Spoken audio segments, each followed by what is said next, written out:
Dangerous high-speed police chases, too often the innocent are killed or maimed. What to do? From NBC News, this is NBC Nightly News with Tom Brokaw. Good evening. President Clinton tonight is calling tobacco an addictive drug, and he's ordered the federal government to take several major steps to crack down on teenage smoking. Tobacco companies immediately filed suit charging the government now is illegally overstepping its authority. This is a major showdown. The stakes are enormous. This is what the president wants the government to do: a total ban on cigarette vending machines and self-service displays requiring proof that buyers are over 18. A ban on marketing gimmicks aimed at kids, such as single cigarette sales. Wide-ranging new advertising restrictions, including bans on billboards near schools and ads at sporting events, also in children's magazines. A $150 million anti-smoking ad campaign to be paid for by the tobacco bankers. Opponents of the president's proposals now have 90 days to file their objections and to negotiate any compromises. However, as NBC's Brian Williams tells us tonight, this is a major White House offensive. By the time the president reached the microphones, his lieutenants had softened the ground with heavy fire, and the Clinton campaign against underage smoking was fully underway. Today and every day this year, 3,000 young people will begin to smoke.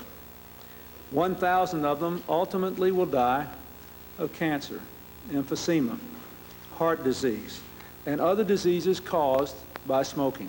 Behind the scenes, the talk was even tougher. A senior White House official said, "This is war. The tobacco companies kill as many Americans every year as died in World War II."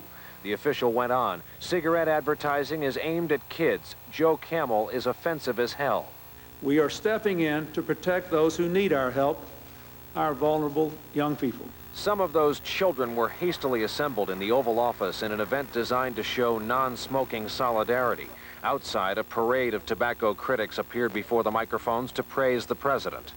There is no glamour in cancer, and what the president did today, it was a gutsy move. The president's plan hits the tobacco business in many ways, in sales, advertising, and even image, by taking brand names out of sporting events. Winston Cup auto racing would become R.J. Reynolds Racing, and Virginia Slims tennis would change to Philip Morris Tennis. Even before the president had spoken, 5 big tobacco companies filed a group lawsuit to stop the new policy, saying basically the president is acting above his authority. There are ways to deal with the challenge of youth smoking without creating the threat to personal liberty and the affront to common sense that the FDA regulation would create. This is a long way from reality. Lawsuits, lobbyists, and Congress still stand in the way, and there's this. There are more smokers in America than there are people who voted for Bill Clinton. Brian Williams, NBC News, the White House. Calling tobacco a drug is a daring new step, and the man who led the charge is a mild-mannered physician with a tenacious style. Tonight, NBC's Robert Hager takes us inside the mind and the mission of the man who heads the Food and Drug Administration, Dr. David Kessler. Call cigarettes a drug? Use that as grounds to regulate them? The idea seemed far-fetched when the chief of the U.S. Food and Drug Administration, Dr. David Kessler, first raised it as a theory, not in a speech or a news conference, but in a simple 3-page letter to health organizations. That was February 1994, 16 months ago. But from that date, Kessler, with degrees in both the law and medicine, began methodically building his case. Nicotine, he reasoned, caused physical changes in the body and functional changes as well. He summoned a committee of prestigious private physicians to review medical studies of how smokers get hooked. Summoned another team of FDA lawyers to spend months poring over old tobacco company documents. And last March, Kessler told Congress of his findings. The nicotine delivered by tobacco products is highly addictive. The law, he said, clearly gave FDA jurisdiction over drugs. Now he believed he could legally prove that cigarettes met the definition of a drug. But reality check. Kessler admitted the futility of trying to ban a substance used by 25% of adults. Instead, he recommended concentrating on youth. That's the proposal he personally persuaded the president to follow. The proposal that brought Kessler to the White House briefing room today. Kids start at 11, 12, and 13, and they become addicted at 16, 17, and 18. It is an addictive product. And what we have proposed today is a strategy to deal with that problem. It is a dangerous product. A strategy evolved from a simple 3-page letter 16 months ago to today's 250 pages of proposed regulations and a presidential order. But the regulatory process takes years, and then there'd be more court challenges. Still, Kessler's persuaded the president it's worth pursuing, and that left to a medical agency to treat, smoking could one day be as rare as polio or smallpox today. Robert Hager, NBC News, Washington. What's behind this big government anti-smoking drive? We'll have an object lesson tonight. Did you think when you took that first puff at age 17 you'd still be smoking? I didn't.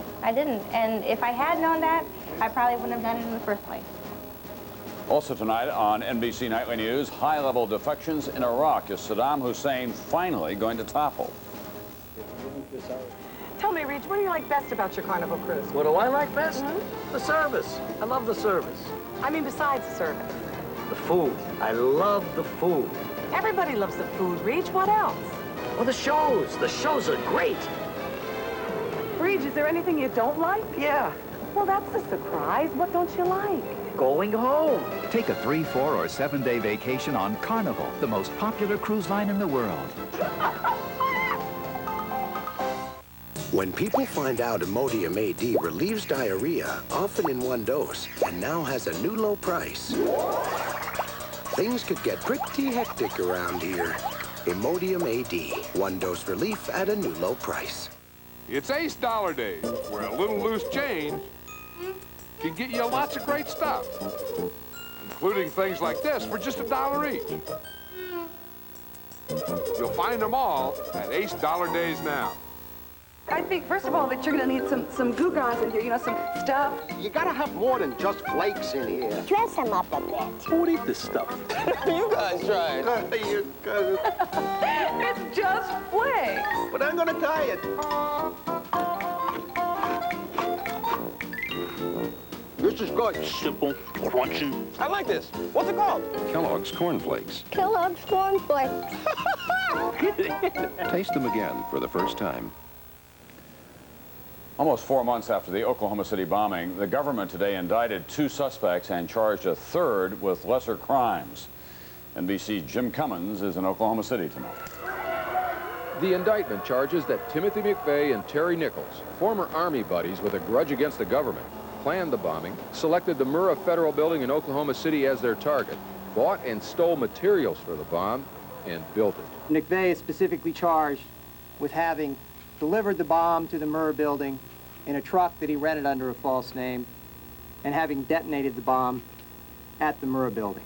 I intend to recommend to the Department of Justice and the Attorney General of the United States that the death penalty be sought against both McVeigh and Nichols. A 3rd man, Michael Fortier, was also indicted and pleaded guilty to lesser charges. He faces only 23 years in prison. His lawyer says it's part of a deal with prosecutors in exchange for Fortier's testimony against McVeigh and Nichols. Chief Prosecutor Joseph Hartzler denies that. Michael Fortier was charged with every crime we could convict him of. McVeigh and Nichols were not in court today, but their lawyers reacted swiftly to the indictments. First, the indictment makes clear Terry Nichols wasn't there. We urge the public not to accept the grand jury's actions as the final or definitive answer as to who is behind the Oklahoma City bombing. McVeigh's lawyer, Stephen Jones, says his client will plead not guilty, and Jones charged the government has information from an informant that a group including radical Muslims was planning to bomb a federal installation in the Midwest. The indictment leaves open the possibility that there were other conspirators, but prosecutors insist they have charged everyone they have evidence on at this point.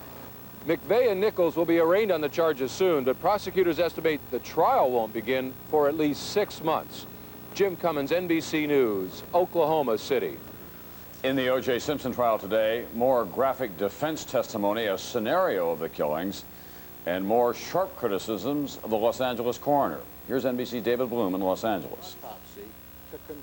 With O.J. Simpson looking away, at times wiping tears from his eyes, a renowned pathologist told jurors today that Nicole Brown Simpson was not unconscious at the time her throat was slit, that both victims struggled with their attacker and would likely have left scratch or punch marks on the killer. and that in fact there might have been more than one killer and more than one knife used in the murders. The testimony of Dr. Michael Bodden, a prominent medical examiner paid $1,500 a day by the defense, called into question the prosecution's version of events, that Simpson was able to quickly kill two healthy young adults because he had first knocked his ex-wife unconscious. She struggled with the assailant or assailants prior to succumbing when her neck was cut. Separately, Simpson's lawyer said that if the judge allows in audio tapes of Detective Furman using racist slurs, the jury might hear those tapes early next week. David Bloom, NBC News, Los Angeles. When we come back, NBC News in depth. Can anything be done about high-speed police chases and their deadly toll? As you know, it's been a tough year. In fact, our worst year ever. How could a cereal called Basic 4 be so much fun to eat? Could it be all that fruit? Those crunchy nuts? Those toasted flakes? Who knows? Who cares? With all those fruits and nuts, there's nothing basic about Basic 4. Now in specially marked boxes of Basic 4 and Raisin Nut Bran, you can get 5 free minutes of long-distance phone calls. Hey, you gotta get that. Hello? Denture odor. Get close and you can see what causes it. Germs. Introducing Efferdent Plus with Listerine ingredients. It kills 99.9% of the germs that cause odor, so you can get this close. New Efferdent Plus. There are those among us with very simple tastes. They only want the best. And for them, there's Fancy Feast gourmet cat food. Exceptionally moist and delicious. Fancy Feast. Good taste is easy to recognize.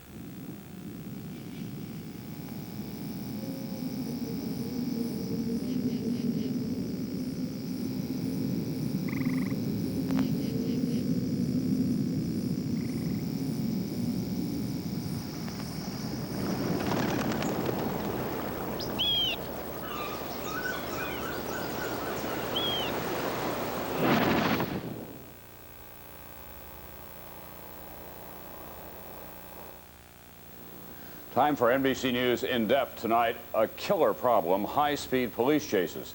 Increasingly, they're ending in death for civilians and police alike. A reminder today, outside of New York City, more than 5,000 attending the funeral of an officer killed when his cruiser was rammed during a high-speed chase.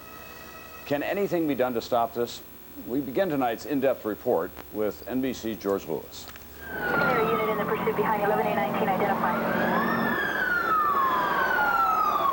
The police going after the bad guys. One estimate by the University of Illinois puts the number of such pursuits in this country at 50,000 a year.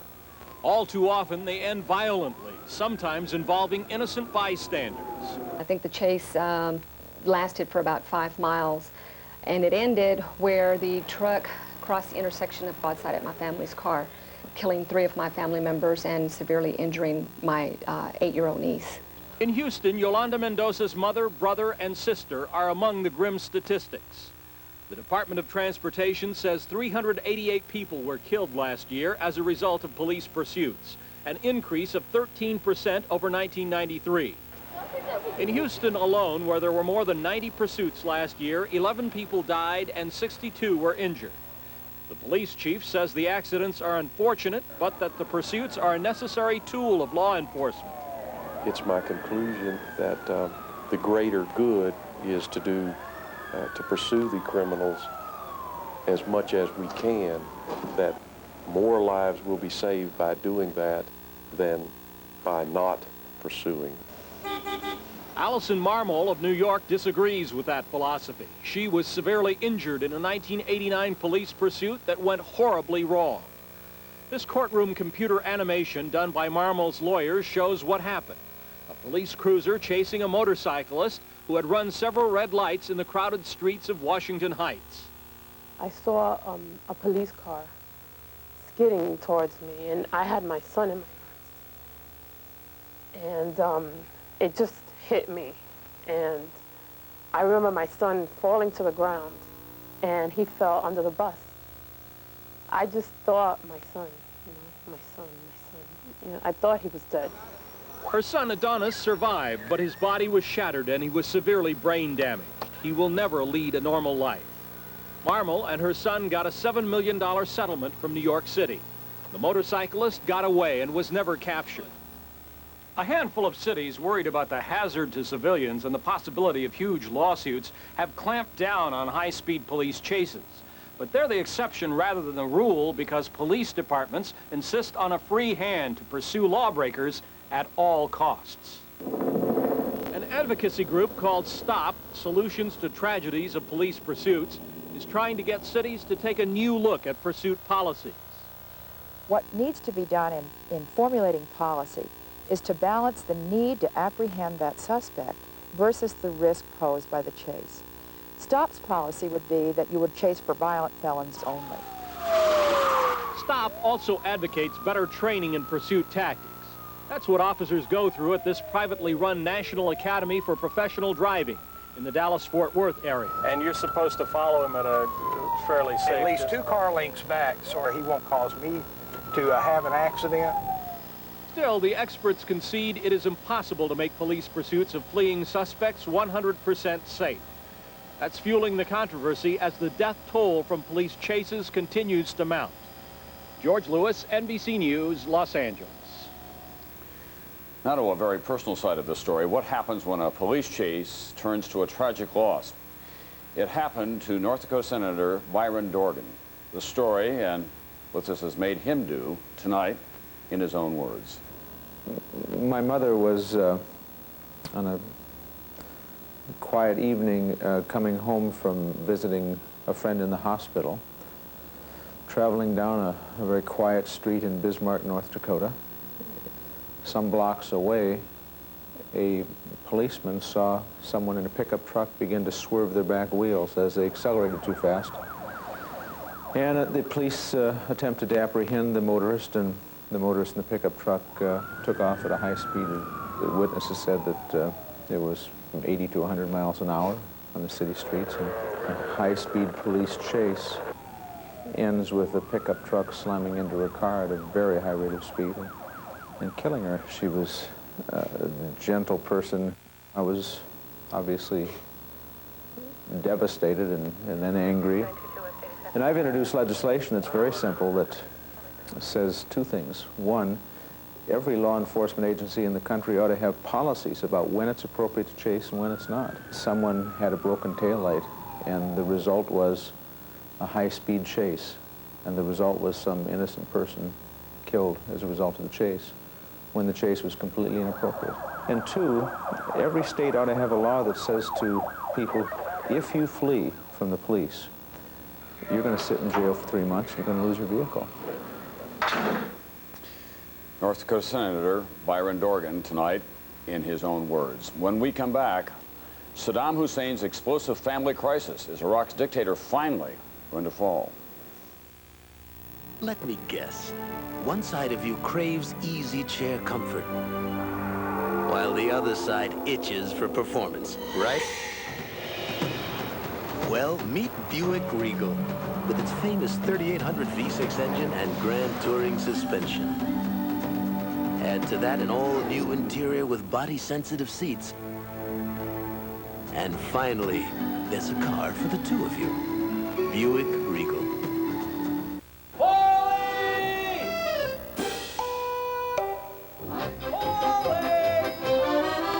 If you won't settle for Parmesan cheese that isn't 100% Parmesan, What was I thinking? What were you thinking? Make sure you get one that is. Kraft Parmesan. It's always 100% Parmesan. No fillers. I'm back. Real Italian meals don't begin without Kraft 100% grated Parmesan cheese. Now you can eat. Mary Clary thinks her zipper bags are the best and will never switch to Gladlock zipper bags. That's right, never. But, Mary Clary, what do you say we lock you in this phone booth here with either your bag filled with angry bees or a Gladlock bag filled with angry bees? You see that green color change seal there, Mary? That shows you the Gladlock bag is closed. Your bag doesn't have a green seal. You know, change is good. I'll take the Gladlock zipper bag. Just kidding, Mary. When it really counts, only Gladlock has the yellow and blue make green seal. Morning, guys. Just when you think your diarrhea medicine is working. Oh, boy. What's wrong? It can let you down. But you can count on Imodium AD to stop diarrhea, often in just one dose, instead of dose after dose, more than a third of a bottle of the pink stuff. And Imodium AD is even better than the leading prescription. I told you we should have stopped for Imodium AD. Imodium AD, one dose relief you can count on. It's the government's secret weapon against the alleged Oklahoma City bombers. A single piece of evidence that could make or break the case. What is it? Watch Dateline NBC Friday. News from overseas tonight, big developments in Iraq, a big crack in Saddam Hussein's wall of secrecy. Members of his inner circle, his family, have defected to Jordan. They know the big secrets, and according to U.S. intelligence sources, they're telling all. Here's NBC's Andrea Mitchell. The defectors include the second most powerful man in Iraq and Saddam Hussein's two daughters. Chief Price, the head of Saddam Hussein's vast military and industrial complex. His son-in-law, Hussein Kamel al-Majid, in charge of the elite Republican Guard during the Gulf War, most recently in charge of hiding Iraq's nuclear and biological weapons, now telling his secrets to U.S. intelligence operatives. Also defecting, Hussein Kamel's brother, Saddam, previously the head of Saddam Hussein's personal security force, and also married to one of the Iraqi leader's daughters. All are being given asylum by Jordan's King Hussein. Since the defections, the U.S. has seen some preparations by Iraq's elite Republican Guard units, but no threatening moves toward Jordan. The United States considers Jordan our ally and entitled to our protection if their security is threatened as a result of this incident. The U.S. has 20,000 military people in the Gulf, and the president has ordered contingency plans in case Iraq makes a move. That Saddam Hussein should take the president's warning very, very seriously. The defectors have said they will now work with people inside Iraq to topple the Iraqi leader. Then the possibility of assassination or a coup goes up significantly. But Saddam Hussein will try to strike first against his opposition. Another big concern, the safety of UN inspectors in Iraq. The only thing to count on is that Saddam Hussein is feeling threatened and is very unpredictable. Andrea Mitchell, NBC News at the State Department. More grief tonight in the former Yugoslavia as the ethnic hatred continues. Croats attack convoys of Serbs with rocks and bricks, smashing car windows, injuring refugees. At the United Nations today, U.S. officials said satellite photographs show mass graves at Srebrenica, proving that Bosnian Serbs killed more than 2,000 Muslim boys and men after capturing that UN so-called safe haven last month. Now to NBC News Online. That's information beyond the day's headlines, and it's all about Jerry Garcia tonight as his fans continue to mourn the leader of the Grateful Dead. A coroner's investigator says early findings appear to confirm that Garcia died of natural causes, apparently a heart attack. Arrangements are incomplete for his funeral, but it is expected to be private. Fans today crowded onto the computer internet to remember the guitarist and into stores to buy CDs and Garcia's designer ties. In hometown San Francisco, at City Hall, a tie-dye flag flew at half-staff. And our quote of the day, Jerry Garcia, remembered by a peer. To me, he wasn't only a musician and a friend, he was more like a big brother who taught and showed me more than he'll ever know. That from Bob Dylan about Jerry Garcia. When we come back, want to know what's driving today's war on smoking? We'll let you meet a case in point.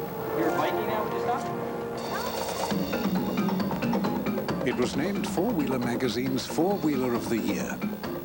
Automobile Magazine's All-Star Sport Utility. And selected by Popular Science as the best of what's new. How else would you expect people to react after spending hours in the Discovery? I have to go again. Discovery, the family vehicles from Land Rover. Men, is gray hair sneaking up on you, right under your nose, making you look too old? Whoa, it is sneaking up on me. Up here, too. You need Just for Men Color Gel, made for the hard-to-color gray of mustaches and sideburns. Simply brush in this no-drip gel, and in 5 minutes, rinse. Gray's gone. Your mustache and sideburns blend perfectly with your natural hair color. That gray won't sneak up on me again. Just for Men Color Gel, the sure thing for a natural look. The lights were out, John's sound asleep. And what am I doing? I'm hurting. I can't sleep, and I've got to work tomorrow. But I wasn't so sure about taking something, about how I'd feel in the morning. I went ahead and took Tylenol PM. It was the right choice. It stops my pain, it helps me sleep. So when morning comes, I'm ready to go. Right on time, all rested, and feeling great. Come on, honey. Rest easy. It's Tylenol PM. Now also available in easy-to-swallow gel tabs. If you love to eat spicy foods, you know heartburn can be a real problem. Well, not anymore. This is new Pepcid AC, acid controller. Pepcid AC not only relieves heartburn, Pepcid AC can actually prevent it by controlling acid at its source, so heartburn can't get started. No N-acid can claim to do that. And with Pepcid AC, there are no chalky mincer liquids. Only one tiny Pepcid AC tablet prevents heartburn. You can be heartburn-free with new Pepcid AC. Tomorrow on Today, indictments in the Oklahoma bombing case. We'll have the latest, plus an interview with Timothy McVeigh's attorney on strategy for the defense. Tomorrow on Today. Will President Clinton's campaign against teenage smoking be effective? Too soon to know, but wherever you come down in this argument, it is indisputable that too many young people are smoking too much, despite all of the danger signs. We asked NBC's Bob Kerr to accompany a young smoker to a doctor. Monique Atwood started smoking in high school. 10 years later, she finds herself doing it on the street outside her smoke-free office. The stress of a new job assisting a high-powered lobbyist has her up to half a pack most days and a full pack on some. At 27, she says she's hooked. Do you think smoking is addictive? I do, absolutely. Have you tried to quit? At least a dozen times, but unsuccessfully. Deep breath in. Real deep, deep, deep, deep, deep, deep, deep, deep. Today, to find out what smoking does to people who start in their teens, NBC News arranged and paid for a physical examination for Monique at George Washington University Hospital. She says she tries to exercise regularly, but runs out of breath too fast. With someone only 27, damage does not show up on a screen. You're saying even though the current tests don't show anything particularly abnormal, there is probably something already going on. No question about it in my mind. She's got the symptoms. We know that the early signs are in the small airways, so that when you run or when you walk heavily and exert yourself, your lungs aren't working perfectly normally because there's already damage beginning in the smaller airways. You're somebody who exercises regularly and eats healthy food. How do you square those two good things with smoking, which everyone says is so bad? But that's everybody else. The people that are saying that don't smoke. They don't understand how satisfying and enjoying it really, really is. The cardiologist did not expect to find damage at her age, only what he called some deconditioning, early signs of tobacco's toll on her stamina. Clearly, if she continues to smoke, cardiovascular disease, which is the leading cause of death in females, is going to be a major problem when she gets older. 15 years now, she continues this pattern. She'll be in my office with very bad vascular disease. Undoubtedly, the picture's going to change. Doctors warned Monique that pictures that look good at age 27 after 10 years of smoking are all but certain to change unless she changes her habit. Bob Kerr, NBC News, Washington. That's Nightly News for Thursday. I'm Tom Brokaw. I'll be off tomorrow night. Brian Williams will be here. I'll see you again on Monday.